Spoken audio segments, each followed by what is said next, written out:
What is up, guys? Zach Ginn here and Rick in here. and we have an emergency live today. We need to explain this wholesaling ban once and for all. Every big real estate wholesaling guru and YouTuber that has a real estate license, most of them do, about 90% of the big gurus out there have real estate licenses. They are literally giving you terrible information, like absolutely terrible information about this wholesaling real estate ban. And we're going to let a 19-year wholesaling real estate vet who actually knows what he's talking about, the actual truth, owns real estate brokerages, understands real estate, and me. What we're going to do is we're going to explain the wholesaling bans that are coming out, explain exactly the loopholes you can do, really explain how everything's going down so you know how to do wholesaling real estate anywhere in the country, no matter what stupid ban or whatever they're going to do. And we're going to get it going. But let's talk about it. What do you think about the wholesaling ban? Well, for full disclosure, I do not have a real estate license, and I've been doing this 19 years. And just so you guys know, I first heard about this like 04, 05. And so I obviously now some of it's come to fruition. So I don't give it a lot of thought. And I get it. If you're in Oklahoma, you're in Illinois, you got to pay attention. Like, don't get me wrong, but I'm going to take like this hour and walk you through exactly what they're trying to accomplish, who's driving this behavior, and what you can do to protect yourself. So, guys, you don't have to shut down your business. You don't have to do anything. The worst case scenario, if you're in Oklahoma or Illinois, we're going to tell you what steps to take to protect yourself. And remember, whoever you're getting advice from, find out why you're getting that information. A lot of people are driving you to either buy a course or a product to save you, protect you. Or a funding program. Or you got to do it this way to be legal. And all I'm telling you is you have options. So it's, you guys, you know what it's like to get one side of the story. And the whole goal of this live is to give you educated options on what you can do. Because if you're just going to operate fear from this, you're going to get killed in this. And that's why I'm telling you, you have options. And last I checked, I mean, we got 48 main states here in the continental US. Most of you guys are in the clear, and you're spending way too much time even like concerning yourself with this. So Let's break it down. Let's do it. So I'm going to let Rick get at it because I've been wholesaling 19 years and Rick's seen it all. He's got a bunch of stories. So we got everything written down here. So like literally, I'm telling you guys. I got to use notes on this one, guys. We got some notes. But Rick's going to show you at the end here some loopholes you can do if you're in Oklahoma. Some loopholes you can do to actually I don't want to get in too much trouble, but we're gonna share everything, and we're gonna break down everything. It's gonna be really exciting. So let me hop off. Let me get Rick, give him the reins. We're gonna break down the legislation, the articles. We're really gonna break down what NAR is really trying to do and what we can do to help, and really just try to be as transparent as possible. I can tell you right now, we're not trying to sell you anything. So there's no funding program at the end of this, no fear course thing. Just be careful. If you exit out this video right now, you don't have to become a realtor right now. Like right now, don't have the fear in there. But what we're going to do is we're going to break everything down. So the last thing I say before I hop off is me and Rick Ginn, Richard and Zachary Ginn are not lawyers, financial advisors, or legal advice. Anything we say here is not legal counsel. This is just the legit stuff from real wholesalers. And that's what we can do. We're not here to sell you a course. We're just trying to help you guys out. Too much fear is being done. Stop getting the fear and start taking action. Got it. Let's get it going. Okay. See ya. I got it. See you, son. Okay. So let's get going. So the first thing I want you guys to understand, let me adjust this a little bit here. I'm good. So NAR, it's a cute little acronym. It stands for National Association of Realtors. And that's what you guys got to understand. Why would NAR be such a proponent of banning any type of wholesaling? Well, to me, it's common sense. They actually think they can take their current monopoly, which they kind of have, which Zillow manipulates, which I think is hysterical. And they think they can eliminate competition from wholesalers. And my theory is wholesalers actually provide so much opportunity for realtors. They've done a disservice by sponsoring any type of bills on this. So first we're going to do is educate you on the bill. So whenever you have something you don't completely understand or you're confused with the information, I always tell you, go read the dang bill. You don't have to be a lawyer to read this stuff. So I'll pull out some key elements to it because there was a lot of thought put into this. So not to bore you with this stuff. So let me see if I can get the technology going here. Let's see if I can share it. Okay. So let's see if you guys can see it on the screen here. That's the wrong one. Let's see. Okay. Hold on, guys. I pulled up the wrong one. I'm not the technology one. Okay. I'm going to pull up the actual bill, which is HB 1148. HB 1148. Now, if anybody's been following this, if you see what it was originally called, it was called, let me get into this. No. Okay. So hopefully you guys can see this on your screen. Let me make it bigger for me. Okay.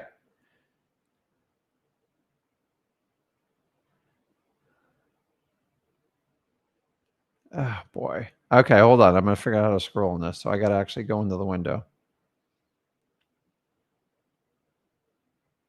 Okay, so I'm scrolling through it. So I love the first one. It's called the Predatory Wholesale Act, something like that. Let's see. Where did it say that? And I'm going to show you the timeline on this. I'm not going to bore you with all the details. I've actually read it. I encourage you, especially if you're in the state of Oklahoma, please read this because it's actually in pretty simple language. It basically says, for the purposes section, it shall be considered acting as a real estate licensee for any person, partnership. If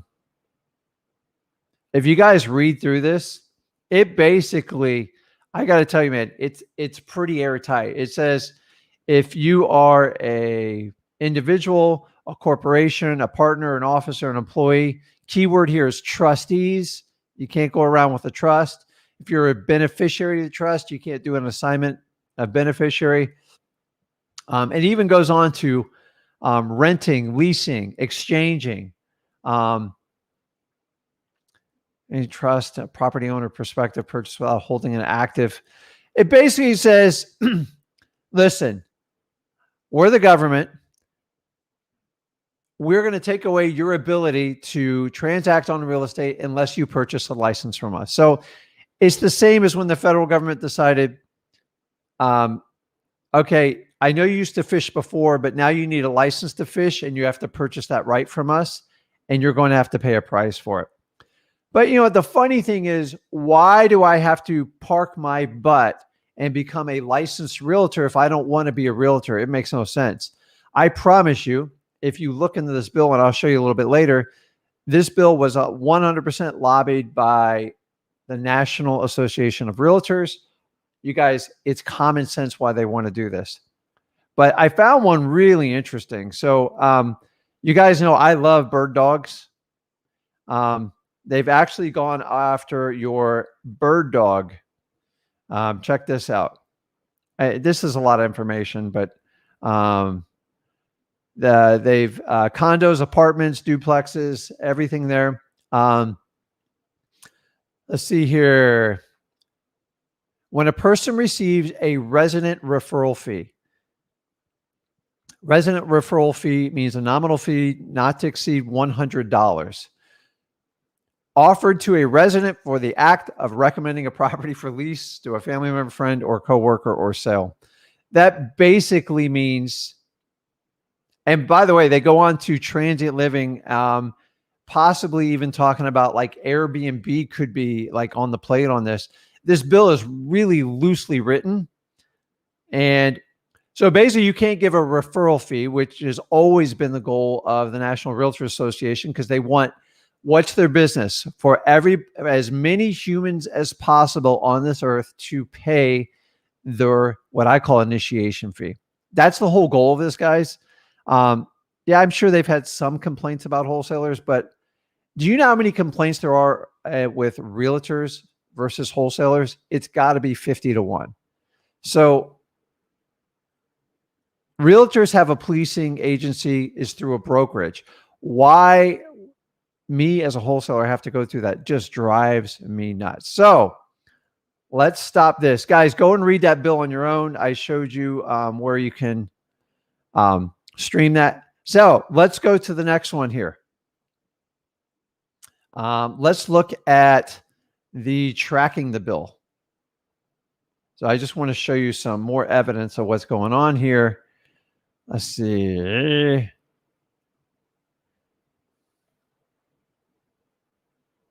Okay, this is the one I showed you earlier. Sorry about that. So you guys should see this on your screen. Hopefully you see this. And guys, you can put in your comments. I'd really love to hear anybody who's in Oklahoma, because this is absolutely ridiculous. Let's see. It's my opinion. So let's go under documents. And if you look under votes, I mean, it clearly passed. You got one nay here, and it's from I think it was from like a Democrat when you do it. And I mean, this was resounding. Like there wasn't even in my opinion, a debate over it. So the only thing they changed is the original name was the Predatory Wholesaling Act, and they had to change it because I guess the strong language on it, which I think is kind of funny. But if you actually look at, let's see here, it was introduced in February. And it was signed by the governor in May. I mean, that's pretty fast. So I don't know how legislation works in Oklahoma, but in Florida, that would be considered pretty fast. Now, let's keep going here. So if you guys want to do a little homework on the people that sponsored the bill, you're going to get some interesting information, because when people sponsor these bills, it's all about politics, right? Who would sponsor this bill? I promise you, the biggest sponsors on this, I'm going to let you guys do your research. 3 out of their 5 biggest donors are realtor related in the business. Enough said on this. Okay. So let's stop this one. This one is probably going to piss you off when you look at it, but I want you to look at this. So keep in mind, my theory is I've done probably 800-900 transactions plus from wholesaling that resulted going to a realtor. Without our services, in my opinion, they're screwed. But we make more inventory available to them so they can sell their stuff for top dollar. And there's a lot of good realtors that want to work with wholesalers, but for some reason, we got a few bad apples, just like there's bad teachers, there's bad cops, there's bad lawyers. It doesn't make everybody bad. And that's what drives me nuts. I would love to see the data, and I'm going to try to pull this up. I'll work with Zach on it, on the number of realtor complaints compared to wholesaler complaints. And I guarantee you it's going to be a staggering number. What are we going to do? Outlaw realtors? We're going to make another realtor police? I'll go into that one with you. So check this out. This is really cool. It's not cool. It's terrible. Let's see. Last one I'm going to share, and then we'll really jump into this thing. Let's see here. Okay. So if you look at this, these are realtors that are serving each other ice cream, celebrating the passage of this bill. Okay. So let me get this straight. This is something to celebrate. Look at all the pretty ladies and gals in suits in there. Finally, we have killed these wholesalers. They're a pain in my butt. I don't want to deal with them anymore. What they don't understand is they've actually shut off a certain percentage of inventory. And the reality is they just created a whole lot more competition for themselves. Because once you get a license and you force me to get a license, sky's the limit. Like I need to get my money back and I need to get a return. And that's what investors do. Realtors typically don't do that for the most part. So, okay, enough of the screen sharing. This one ticks me off. If this doesn't get you fired up, that they're out here just dancing on, I guess they're whatever, their Capitol Hill or whatever it is. Now we've required, it says right here, requires wholesalers to hold a real estate license. And here's the best part is now we're forced to get a realtor's license. We're not realtors. That's not our service. Our service is to the homeowner, people that need to sell their house. Think about it. Realtors, once you get that license, there's very little skin in the game for most of them. And when I saw this, and me and Zach saw this, I don't know, man. I just got to jump on and do this live. So let's jump in. Okay, you guys can see me now.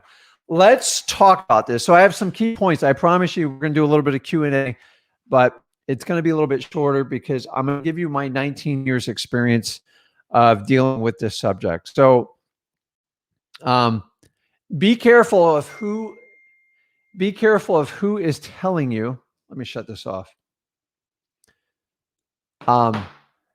Anybody who's going to promote fear, if you have not learned this lesson by now, is they are acting on that emotion out of their own fears.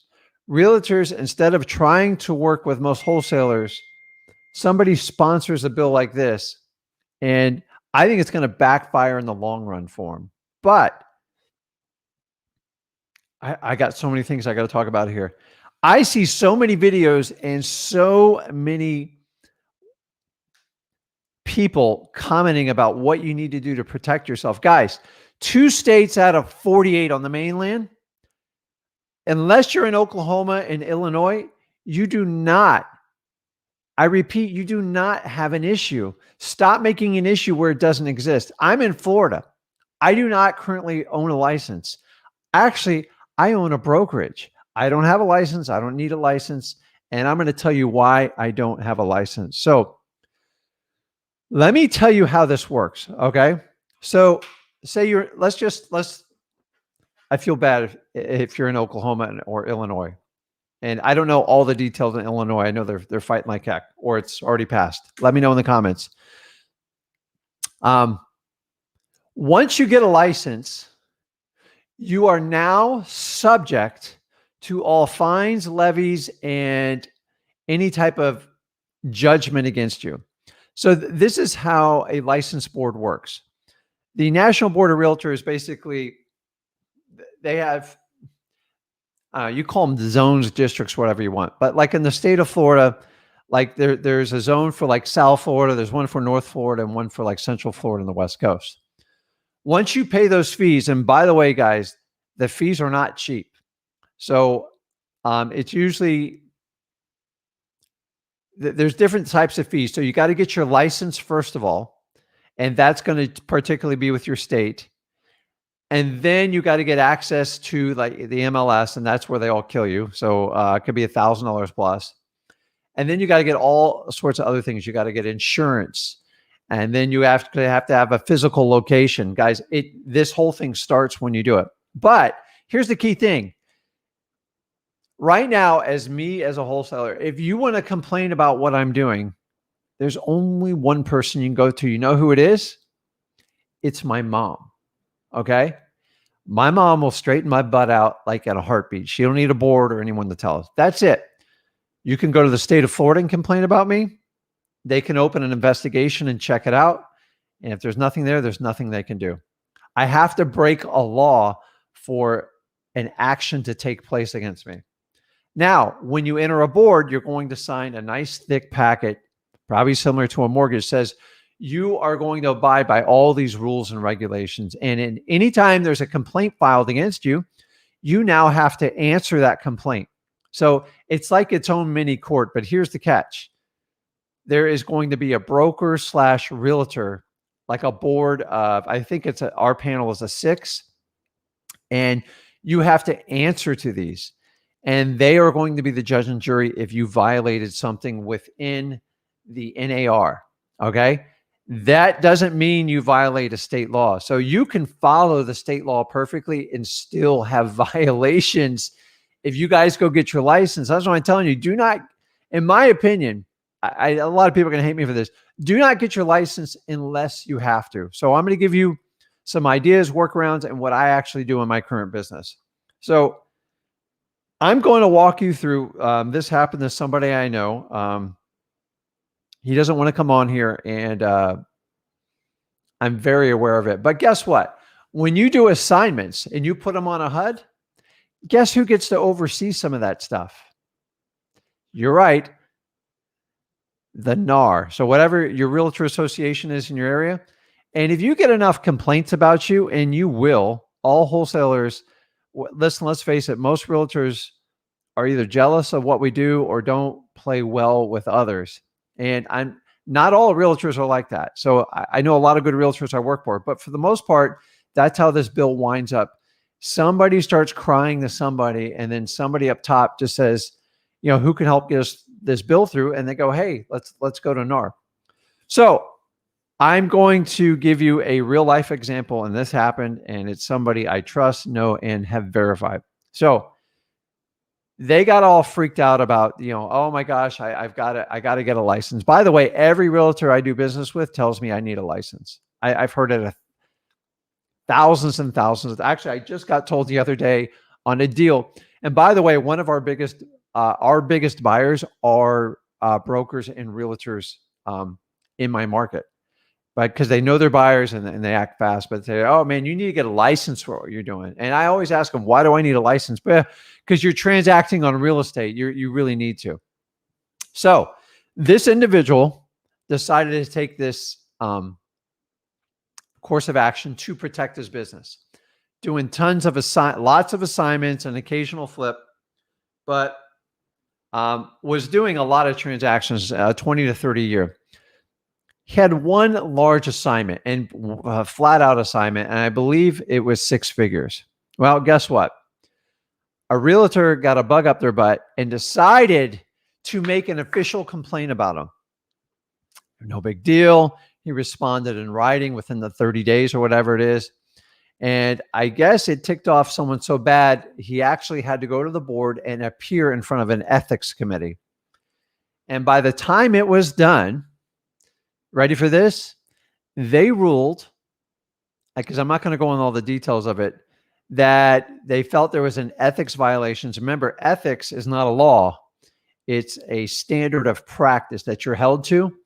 They felt he violated, even though there was no proof of it. It was a feeling among 6, I think he had 9 people on the board, and all they needed was a majority interest. And they made, not only did they fine him $25,000, which was the total fines, because I guess there was multiple violations, he actually had to repay the difference between the commission and the assignment amount, which was like $80,000. So he actually wound up losing money because he went through this board. And I remember him say, Rick, man, I can't believe these people are doing it to me. And that's it. They tend to pick on wholesalers. So how would you feel about a judge and jury that are realtors, and you're on the outside as a wholesaler? You go and get your license and they say, sorry, we don't like how you're doing your HUDs. We don't like how you're doing your assignments. And it's on the HUD, and you signed this paper and you swore you would do this, and you're bonded and insured by your broker. Someone's got to pay this back. And that's the risk you guys do. Once you get your license, you are now being judged by the NAR, and they're not just judging you on state law. They're going to come up with guidelines for ethics and practices. And a lot of it's common sense, but you got to understand, like, what we do can be interpreted as like, I can't believe he bought that house from that little old lady. They don't know 95% of all the stuff we have to do. Let me ask, are you willing to spend $5,000 or $10,000 on marketing to find these super motivated sellers? No, like, It's just a lot of jealousy that comes out. But I'm telling you, when you get your license, you now are regulated. Anybody who wants to complain on you, and guess who's going to complain on you guys the most? Realtors. You know why? Because when I get realtors right now, they go, Rick, you're up to something. You're doing way too many transactions. You get them too cheap. I'm going to get you. I'm going to file a complaint. Okay. Do you have my mom's phone number? Because that's the only complaint that's going to count. The rest of them, I don't care. And that's God to honest how I run my business right now. I swear to God, man, it's just like if realtors and wholesalers could just get along. But a lot of it is that they just can't believe how cheap we get the properties, specifically wholesalers, because we're good at it. But they don't understand we're skip tracing, we're cold calling in the middle, we're calling all night. We're investing in huge software. We're doing SMS blasts. We're paying for all these services. We have databases we use. We use reilist.com. We pay the fees. We have acquisitions people. We have VAs that help us out. We pay for the list. I mean, like if you guys are like me, I do a ton of direct mail. I have to pay every month. I got to pay that huge bill. And they don't see that. So they don't know both sides of the story. And I think that's how we've wound up here. And so what I want to do is walk through the pros and cons of being licensed. And this goes for Oklahoma and Illinois, although you guys are a special case. But I want you guys to understand, like if you're in Florida, you're in California, follow your state laws. So the first thing that you want to do is make sure you know your state laws, okay? For the most part, you have the right to transact on a property. And all understanding, as you guys know, I'm not going to go into this part, we're selling the contract. That's it. You're not selling the real estate. The minute you start trying to market the pictures and do all that, so stick to the verbiage of selling the contract if you're doing assignment agreements. I love assignment agreements for wholesaling because to me, that's the best and fastest way to get really good in this business and acquire cash and capital when you don't have it to begin with. That's how I started. So let's talk about the pros and cons. I got a little checklist here. So let's talk about the pros. Say, hey, Rick, I want to get licensed. It's nice and official. Guys, 19 years I haven't got licensed. And I'm going to tell you, I've already told you why, and I'm going to show you how I do this. And maybe you guys can walk away with an idea and you can work with it. So the pros, if you get licensed, realtors kind of stop crying about you. Okay, great. You can double dip. What do I mean by that? If you go to your appointment and say the seller's not motivated, which a lot of them are, you can go ahead and you can list the property. Now, I don't know about you, it's hard to wear both hats when you do any type of appointments. And to me, I prefer to farm that stuff out and get a marketing fee. I'm not getting a referral fee, guys. No referral fees. That's under the Board of Realtors. They got that kind of monopolized on it. So if you get a marketing fee, which if I spend a couple $1,000s finding this motivated seller and I just can't get the numbers to work, and maybe the house is perfect, and they said they'll just do the listing, they're not going to sell it to you, then you could take whatever the listing fee is and come up in an agreement with the realtor and just let them know you're going to be paid in a marketing fee on however you come to the numbers. That's the correct way to do it. That's how I like to do it. But if you're a one-man operation, go, hey, Rick, I want to list the properties. Great, list the properties. If you got a license, but remember, you got to have the MLS, access, the fees. Sometimes you have to be sponsored by a broker. And guess what the broker wants? He or she wants a piece of that action. And if you're brand new, you're typically going to pay more. Now, a lot's changed in this business. So a lot of them are, you can do like a fee per transaction or just do one deal a year and they're fine with it. Does it give you a little bit more credibility? Yeah, it does. It's just a license. Credibility is how you market yourself. And I don't think it makes a difference. I meet a lot of sellers that don't like realtors. That's why I kind of do good. So we'll talk about it in the cons, but it gives you a little bit more credibility. You can pull more professional data from MLS, but I got to be honest with you. When I started, I had to have access to MLS today. If I never looked at MLS, I'd be fine. Between Zillow, Trulia, and everything online, it's too easy to get the information. So I don't have to rely on a realtor. What else? You get some support from your broker. You get backed by an insurance policy called an E&O, but you're typically going to take it out of your commissions. E&O stands for errors and omissions. So if you put something on a contract wrong or something like that, there's typically an insurance policy to bail you out if you or your broker get sued. But I don't know. I mean, I've seen it happen. They go after realtors all the time for it. So let's face it, as wholesalers, sometimes we are sloppy on contracts, guys. Just admit it. When you become a licensed realtor, you don't have that luxury to be sloppy anymore. That you are held to a higher standard. So I guess it gives you a little more credibility. I don't have any more pros for the licensing part. If you want to go and run a brokerage and do it that way, then knock yourself out. Take advantage of it. I'll tell you, running a brokerage is hard work. It is a job. I own one. I don't run it. And to me, there's much better returns on it. So let's talk about the cons of getting your license. You guys got to know this because all you hear about is you got to get your license, okay? Number one, you're going to pay fees till you bleed, okay? From state licensing, MLS fees, MLS dues. You're going to have to go get an E&O policy. A lot of times you have to get a $1 million liability policy. And then a lot of times you're going to have to get a local county or city license. I mean, the fees go on and on. It's absolutely insane because guess what? I pay them. I do it for the brokerage, and I'll get into that with that. Let's talk about now you're under the observation of a board of realtors. And guess what? Not only do you have to follow law, you have to follow their ethics. And I'm going to tell you, a lot of things we do in wholesaling does not completely coincide with what realtors do. So here's one of the big arguments, and tell me in the comments, because I'm looking at all the comments while you guys put this in.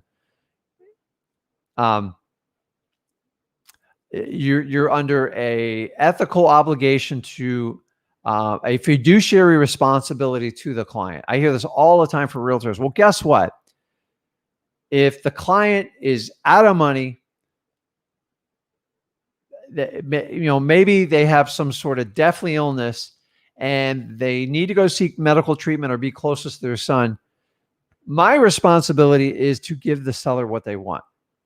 Now, if I follow what the board of realtors says, get them the highest, like you got to get them the best offer in the future, it could take a year to get that.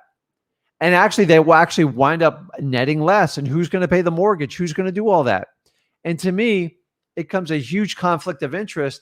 But in the eyes of the board of the realtors, is if you buy the house quick cash and you don't find the highest and best use for that property, you could be in violation. So if you make $5,000 off of it, $50,000, $100,000, that money is subject to review. And if they don't like your answer, go and take it away. And I'm telling you guys, this happens. It's the truth. When you get your license, it's like getting a new set of mom and dads to oversee everything you do. So those of you that are married, it's hard enough to have one spouse overlooking you. Those of you who got parents, it's hard enough to have one set of parents. Imagine another spouse, another parent. I don't know how anybody could do that. I can barely handle what I have. So I'm just telling you, it's a huge con. Here's the next biggest one. And to me, this is a huge problem for wholesalers is, you ever hear the word disclosure? Disclose. It ruins your ability to market for wholesaling, in my opinion. I am a licensed realtor. Well, if that person doesn't like realtors, they're never going to contact you. Maybe they had a bad experience with a realtor.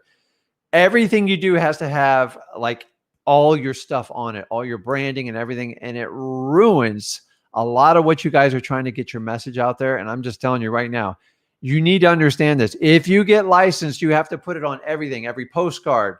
In my opinion, every text message you send, every cold call, you have to disclose it. You guys are dead in cold calling. You then have to cold call as a realtor as opposed to a wholesaler, and it just kills your message.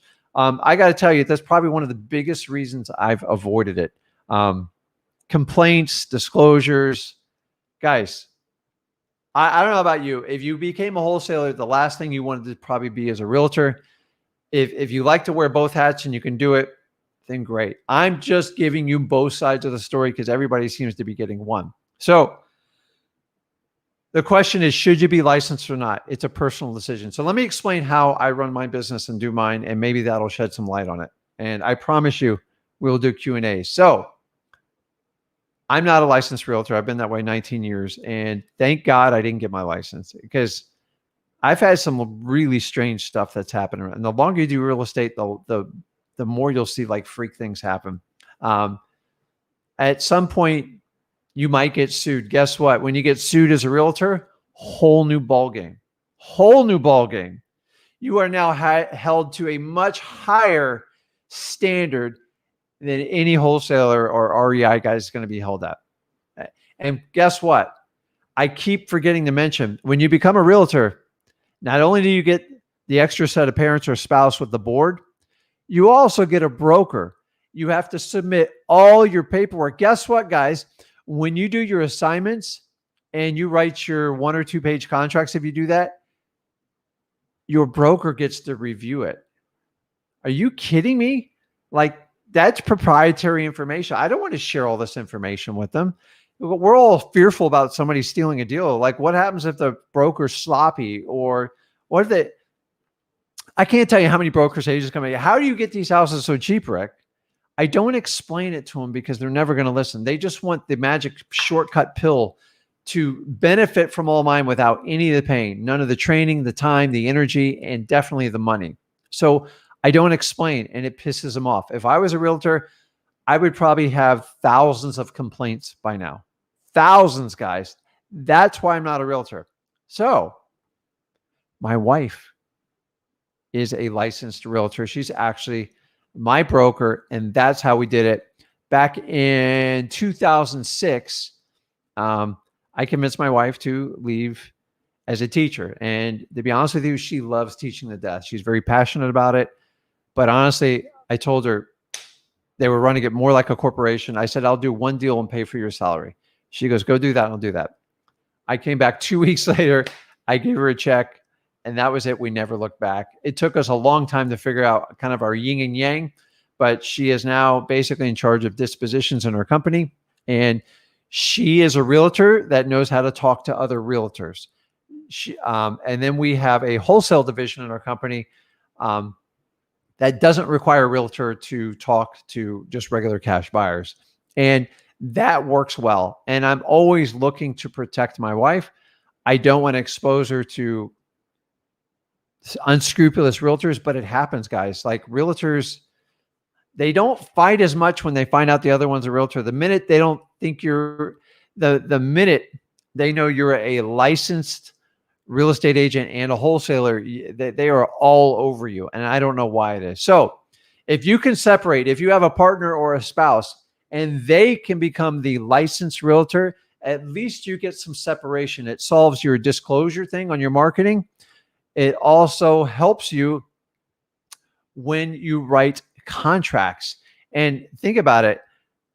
I still have, so for full disclosure, I submit all my contracts for my wife, and she reviews them, and she tells them problems we might have. You're missing this signature and stuff. Like, it happens all the time. Like, guys, we're out there getting deals. I'm not, like, we make mistakes all the time.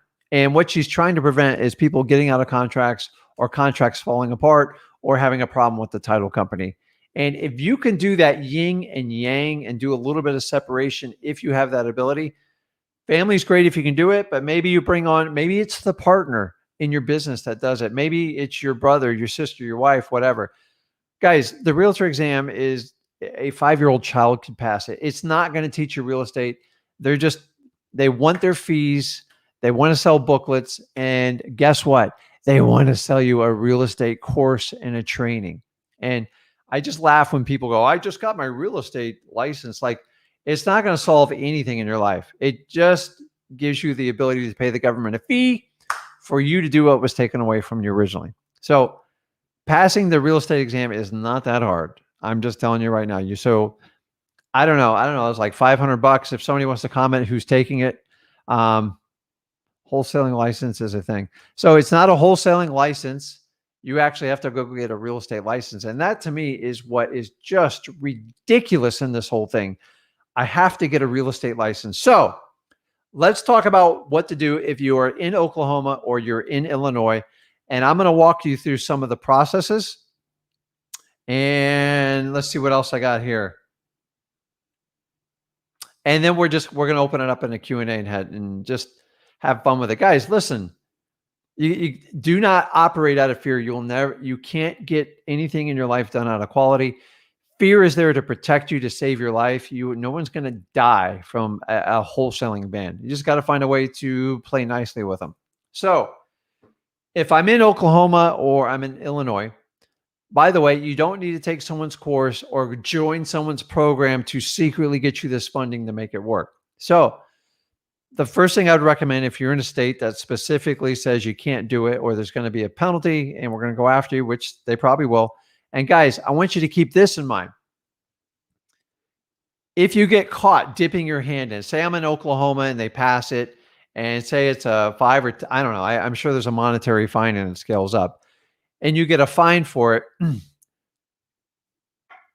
the state's going to come after you, and then you have to defend yourself from the state. So even if you are 100% correct, you still have to defend yourself. And I doubt you're going to be able to sue the state for the monetary damages that you had to pay with a lawyer. And by the way, it could cost you 30, 40 grand to do that. I'm just telling you, I've been in part of lawsuits. You can get sued and be perfectly right, but you still have to hire a lawyer to protect yourself. You're going in suicide by yourself. And if you own a corporation or LLC, you are forced to hire a lawyer. You cannot represent yourself. So understanding once you get sued or an action's been caused against you, some sort of lawsuit by the state, you are already in the hole, because you're going to probably be 5 to 10 grand minimum just to get through it. They're going to depose you, do all sorts of fun stuff, call witnesses, and you don't want to be there. So let's talk about workarounds on it. Number one, double closings have been around forever. I actually still even do these. A double closing is exactly what it says. Let's just do some basic terminology. You have an A to B. So A is your motivated seller, B is you. So in a perfect world, you buy a house for $100,000, you buy it, and say you're still in the wholesale mode. Now, here's the downside of double closings. You have twice the cost in closing fees. Twice the cost. So what does that mean? Twice the cost means I have to pay closing costs twice. Sucks. I'm not going to lie to you. I hate it. So I always find a title company that'll work with the double closings. So A to B, which is seller to me, and then I'm going to turn around and I'm going to go from B to C. B is me, and C is going to be my new buyer, typically going to be a cash buyer. Now, you can do a double closing and have them 1 minute apart, okay? This is where you have to have a great relationship with your title company and understand how it works. So for me to satisfy any type of wholesaling and ban, I don't care if it's in Oklahoma or Illinois, you can do a double closing. The most important thing you can do if you're worried about this is go educate yourself on a double closing and go spend time with the title company you plan on doing this with and ask a lot of questions on how it works. So in a perfect world, a double closing works this way. You found a buyer for the property that wants to buy that type of property, and you already have a deal set up. Maybe the seller's waiting to move out of it. And so you're already under contract with one. You enter into a contract with the new buyer, and they put down a full-pledged escrow deposit. I mean, guys, if you're going to do a double closing, you got to have one large deposit, because you need that contract to stick, because you're depending on it, because there's risk if that buyer doesn't perform, because then you're going to be in trouble. So I recommend I do at least a $5,000 deposit. They put the money in escrow. I do it, everything's negotiable. You can have a 0 inspection period. You can have a 3-day. You can have not, like, whatever you want to do. The property and the seller will dictate it. Once you have that, if you have a 30-day contract, you can schedule the closing on the 30th day or the 31st day, whatever you want to do, and make sure they're going to conform and cooperate. Now, they're not buying your contract. They're buying the property. So get them locked in with your title company, ready to go. Make sure you absolutely get a proof of funds. So If you have a proof of funds and they put the money up the deposit and that contract's ironclad and your title company's good with it, I just taught you how to do a double closing. Now, the question is, how do you pay from the property when you buy it from there? Now, some title companies will work with you on it. Most won't, because it seems fair to think that you should be able to fund your deal on its own and it stands on its own two legs. That gets you past any type of wholesaling ban. Now, you can go get private funding, and these are my favorite deals to do in the world. I don't do this commercially, but I've helped a lot of friends out. I've helped out people I've worked with in the business. They say, Rick, can you fund $100 grand to do this deal? My first question to them, what's in it for me? What I want to do is look at both contracts, make sure it's legit, and I'll call the title company, make sure it's legit. And guess what, guys? I make 5 to 10 grand for 1 hour of borrowing my money. And the only way my money gets released is if the end buyer has executed a full closing, which means there's no risk to me. And you can do the same thing. You just got to find a way to get the temporary funding. Now, you can use transactional funding. It's around. They charge some points. It's like hard money, very, very short term. But what they're going to do is underwrite your deal and your new buyer. Your new buyer is probably the most important thing when it comes to double closing. You got to have a deposit. You got to have an ironclad contract, and everything's got to be perfect. So that's what you need to do to get through these deals. I would like to tell you can open up a trust. Trust doesn't work. Trustee doesn't work. Beneficiary trust doesn't work. Assignment of beneficiary doesn't work. Sell the LLC, Rick. I can do that. No, I've looked at least Oklahoma's. It's ironclad. So you just have to get a temporary funding source. It's not as hard as you think. And remember, it's not that hard to entice people to fund something that's already guaranteed to be sold. And guess what? If the end buyer doesn't execute their closing agreement, and remember, they sign typically before your seller even signs, then the deal doesn't get funded. That's how all transaction guys do it. So are there courses? You guys don't need a course to work around this. You just got to follow the law. It's really simple. And for those of you hedging your bets against, oh my God, I get my license, or I'm going to get fined, I'm going to go to jail. BS. It doesn't work that way. There's so much fear out there. I've heard this fear mongering since 2004. Here we are in 2021. Guys, I'm telling you, stop freaking out.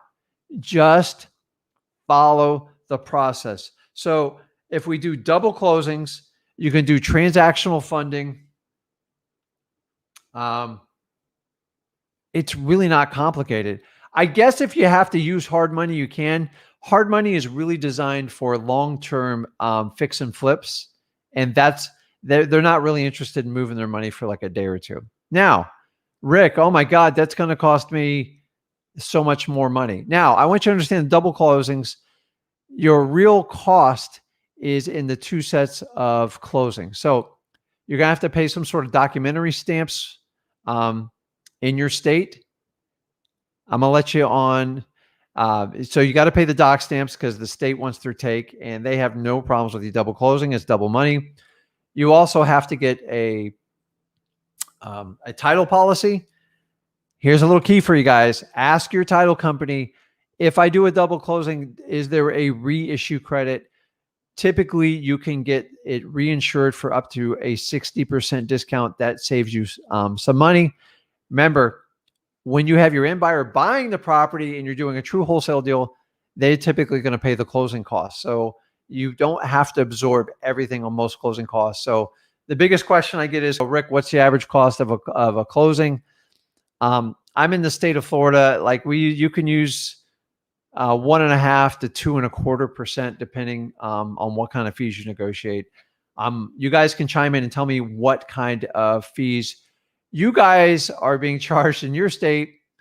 And it's important you know your title company's fees if you're operating in Oklahoma, Illinois, because you're going to get the fees twice. You want to know who's paying for the fees. So when you buy it, you typically have to absorb whatever you're doing. Very rarely does a motivated seller pay the closing fees. And then when you have a buyer it's really important to let them know they are going to be paying the closing costs because you don't want to pay them twice. So everything's in your control. It's all negotiable. So you really need to dial in your closing costs. Let's see what else here. Guys, I really think people are making a big stink out of this like over nothing. If you're in Oklahoma, just pay attention.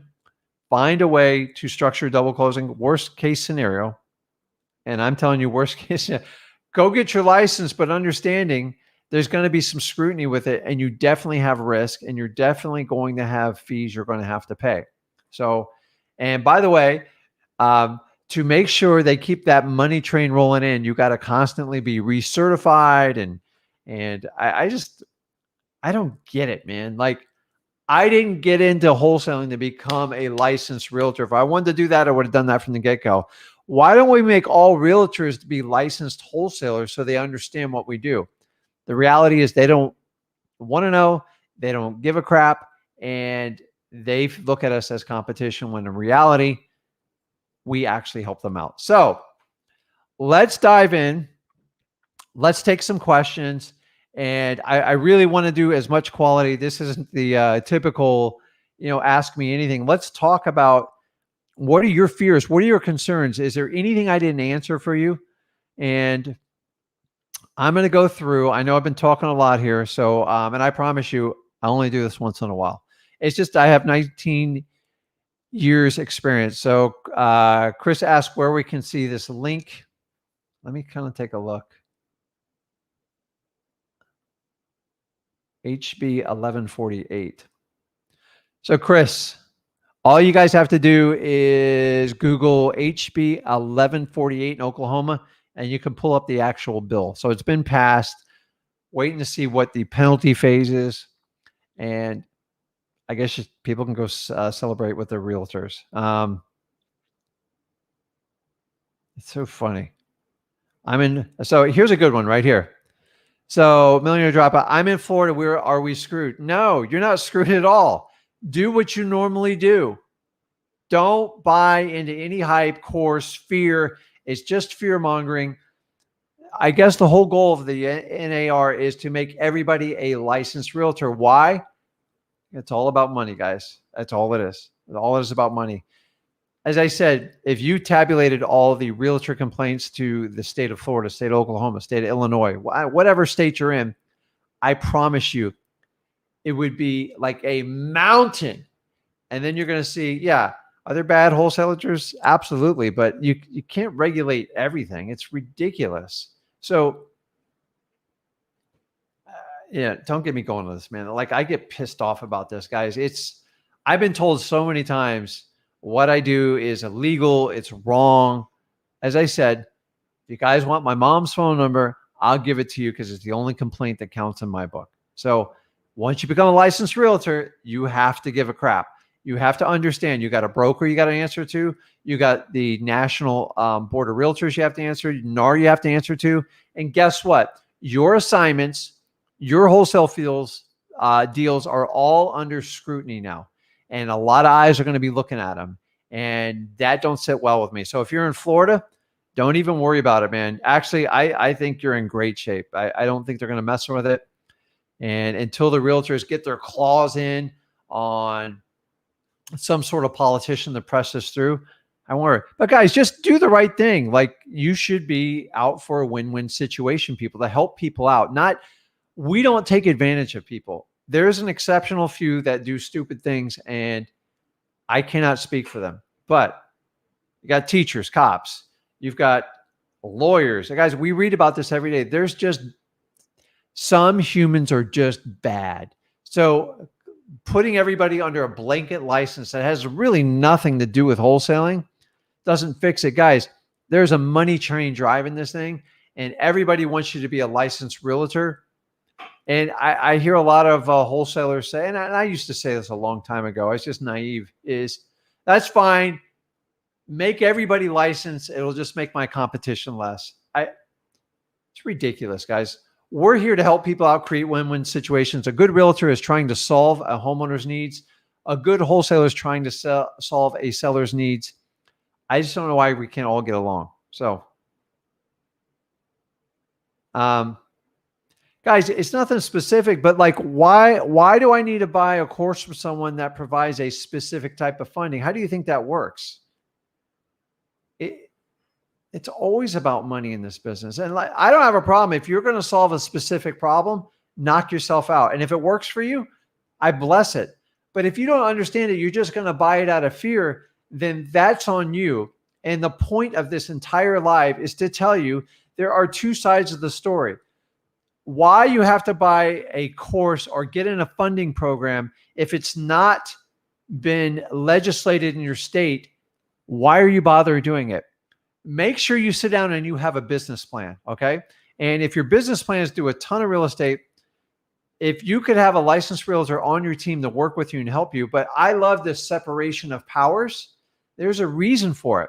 I don't want all my marketing to say I'm a licensed realtor and here's my license number. It freaks people out. And I don't want to do that. If I wanted to do that, I'd be a licensed realtor. I would go out and list homes all day. I don't like listing homes. I don't like getting top. I like selling my properties for a good amount of money, but I just, to me, there's no skin in the game for most realtors. Let me list your property. I'll get you the best offer. Actually, here's the reality, sellers. You don't even need a realtor if you really want to get down to it. If you want to put up with people's crap, you want to negotiate the best deal, you want to do all your research on the market, go do it yourself.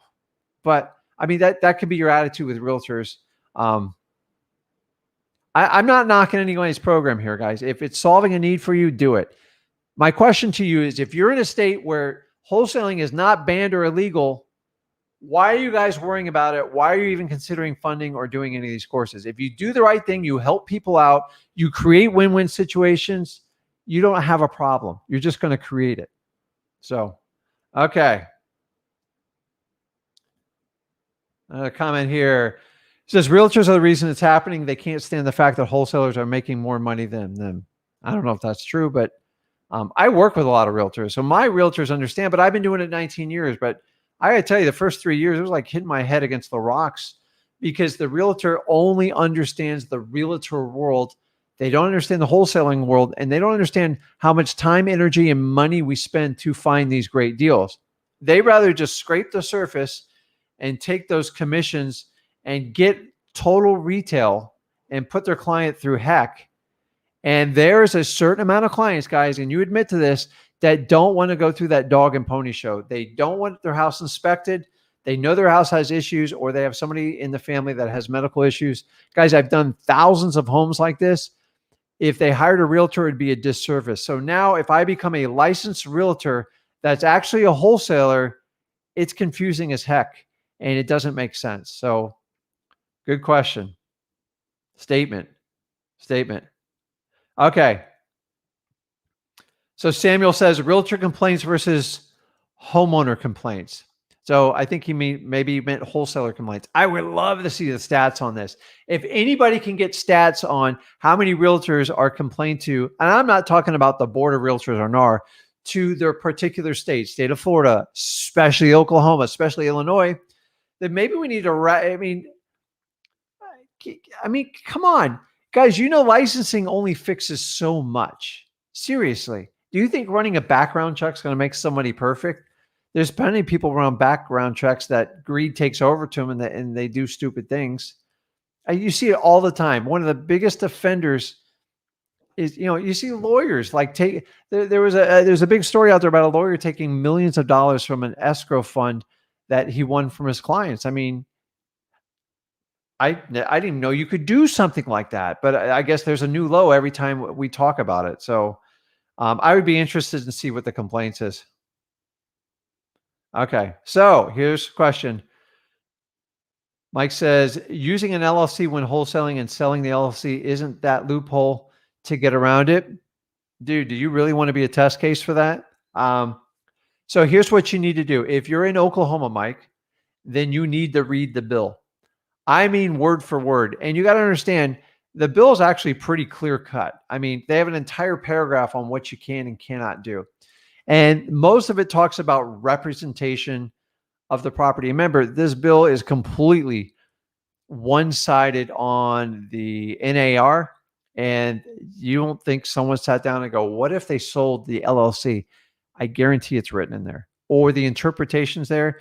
So the problem is if you decide to do that and you get sued by the state, you are now under pressure to prove your innocence, and it's going to cost you a lot of money. So that ain't the first time it's been thought of. And by the way, everyone knows it, so they're going to write those into the bill. So clever, Lo.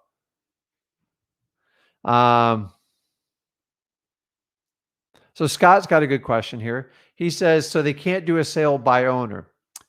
The owner can do whatever they want with their property. They can sell it themselves. They can list it with a realtor. But if you're in Oklahoma, say, the owner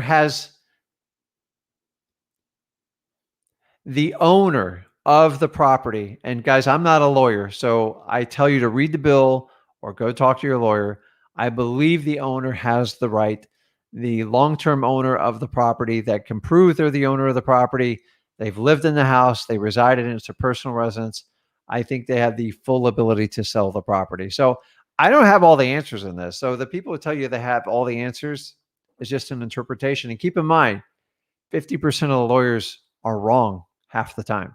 So I'm assuming the homeowner, that's a good question. I'm going to get the exact information on it. So it would make sense that a homeowner would have to get a realtor's license to be able to sell their own home. That would make sense.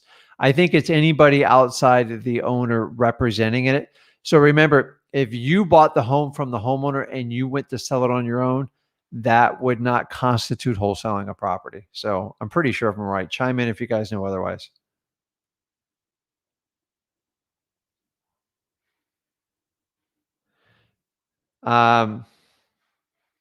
Okay, I'm going to answer.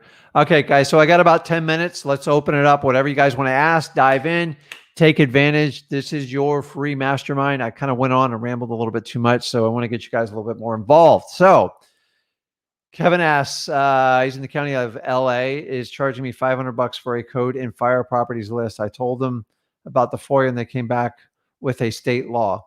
Any recommendations? I don't know. You need to read that state law and see exactly what it says. So you got to read it and see what it is. So a FOIA is an acronym for Freedom of Information Act.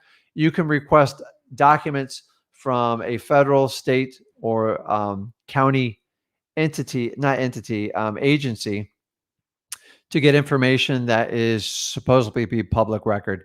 Guys, this used to be a lot easier, and people have so taken advantage of this information by trading it and selling it that the counties and the states are trying to protect it.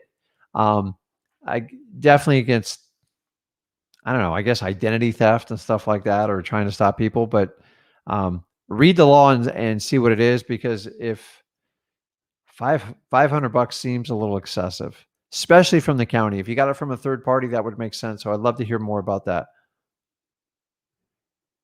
Okay.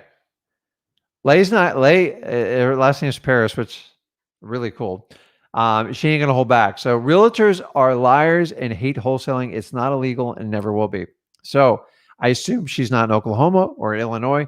Guys, for the most part, that's 2 out of 48 states. I'm not a mathematician, but guys, don't create a problem where it doesn't exist. Don't create a problem where it doesn't exist. It's not a big deal. So what? You got to get your license to conform to the state. Deal with it. Like, I don't know what else to tell you. You're going to have to do double closings. You don't need some complicated program to do it. You need just to find a cash partner or somebody that will help you fund the deal. It's not going to be a hard money guy. It's called transactional funding. Check it out. They're usually 2 to 3%, and they do have some fees that are involved in there. A lot of times when you guys get these commercial types of fundings and you get sucked in, they go, oh, I only charge 1 or 2%. So in theory, if you were funding a $100,000 property and they said it's 2% is the fee, that's how they charge for a transaction. So it costs you $2,000, but they have an underwriting fee, an appraisal fee, and you're going to find probably $1,500 or $2,000 of what I call BS fees in there. So understanding that percentage is not the entire story. They're not telling you the complete truth. So like, I appreciate it. I don't think all realtors are liars, because my wife is one. So, but Guys, tell me what your opinion is. Let's throw it out there.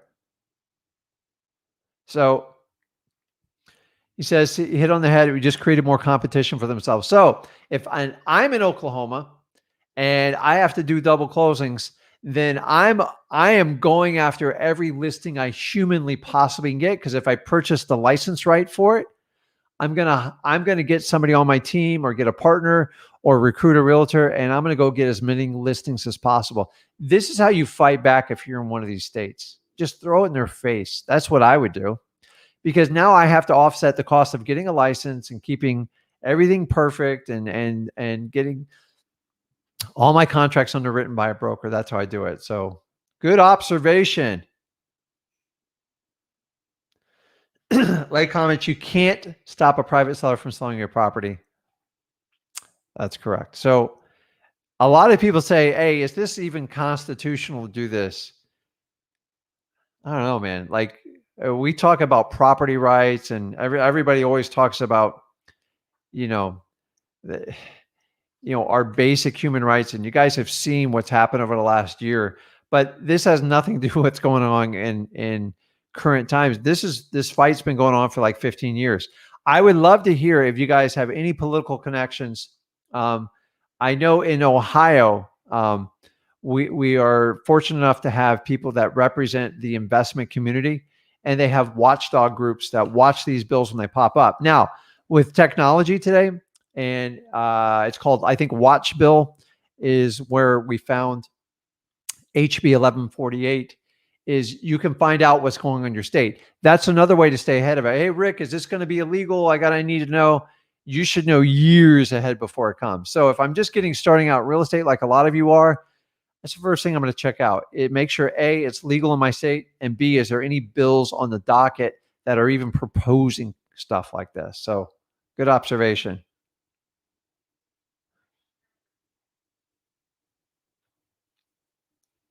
So it says you're literally purchasing the property and instantly reselling it without an assignment contract. So when you do a double closing and you're in one of these states, and that's the choice you make, you're correct. You are removing the assignment of contract.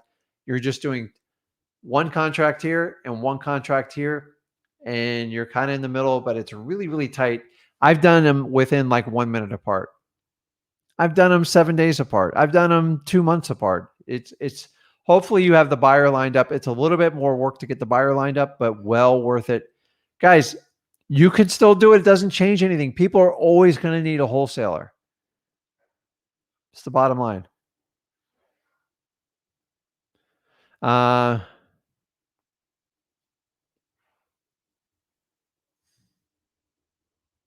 So Justin puts up here, we talked about selling the LLC.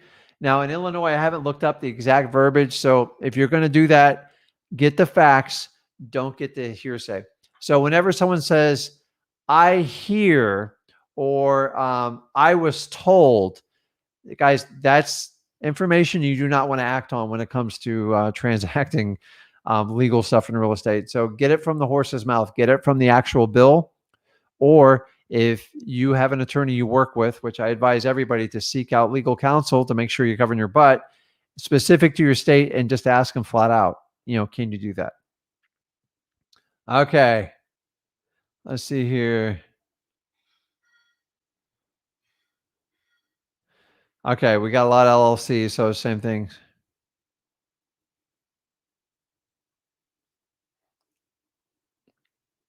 I should have called this realtor wholesale, like the 1-2 realtors versus wholesalers, round one.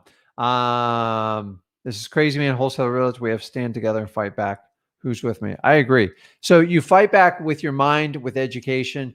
Fear is the worst thing. If you let fear take it over, it becomes a huge problem for you. And I'm just telling you, there's a lot of fear stuff going out there.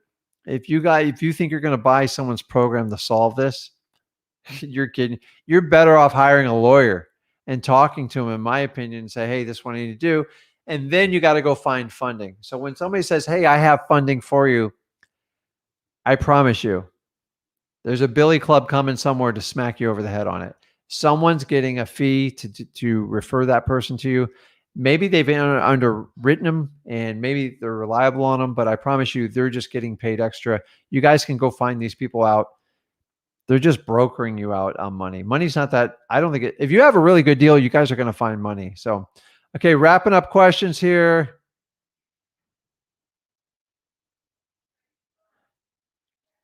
Gene says, Rick, what if we double close on a deal instead of an assignment? Would it bypass the issue? Came to Florida. Guys, you can still do the assignment in Florida. There's no issue. If you choose to do that, sometimes I have to do double closings and I fund them myself is because the seller is just, maybe there's just the house has so many issues or the property is just crazy and we can't get access to it. Then sometimes we have to do it to get rid of the problem. And that's what I advise doing on double closings. Or sometimes it's just a privacy issue and your buyer's like really sensitive about it. But I've never really had that issue. I got to be honest with you. If I'm assigning a property, like, they're going to see everything. So you might as well just have an upfront conversation with your buyer. And if they're upset that you're making $20,000, $25,000, $5,000, whatever it is, they're probably not going to be your buyer. They should be focused on the value they're getting on the property and the service you provide them. And that is it. Remember, you only need one buyer. You do not, how should I say this? You're not a realtor. You don't work for the buyer. You're just offering an opportunity. That's all you're doing. Great point.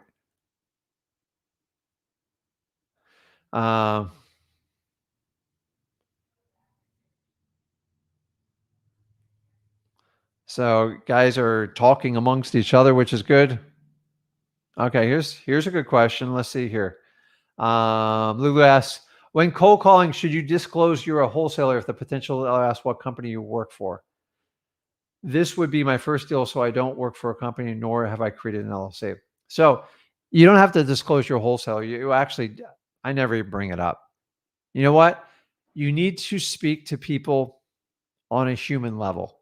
Do not speak over them. So my recommendation is, I'm a cash buyer looking to buy a house in your area. Do you have a house for sale?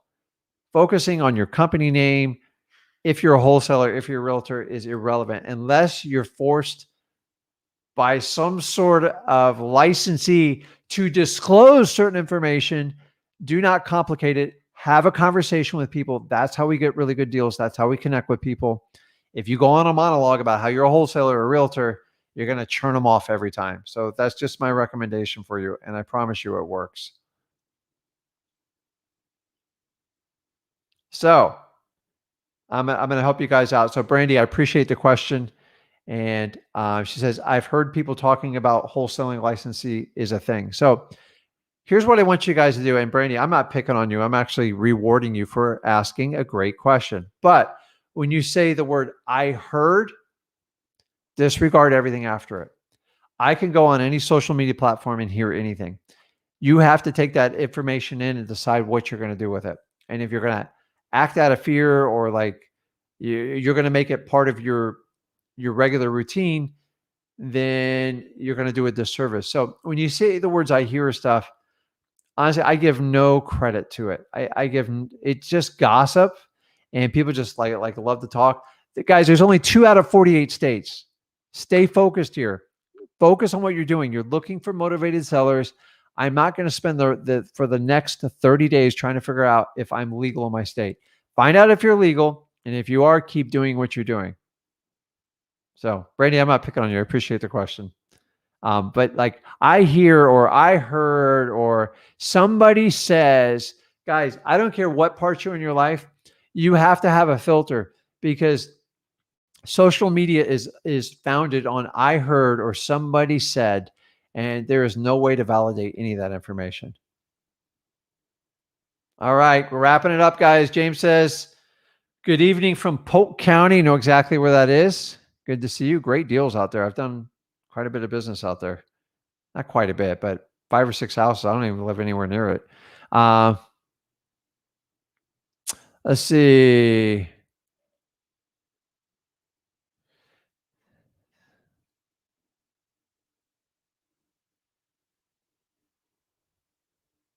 Okay.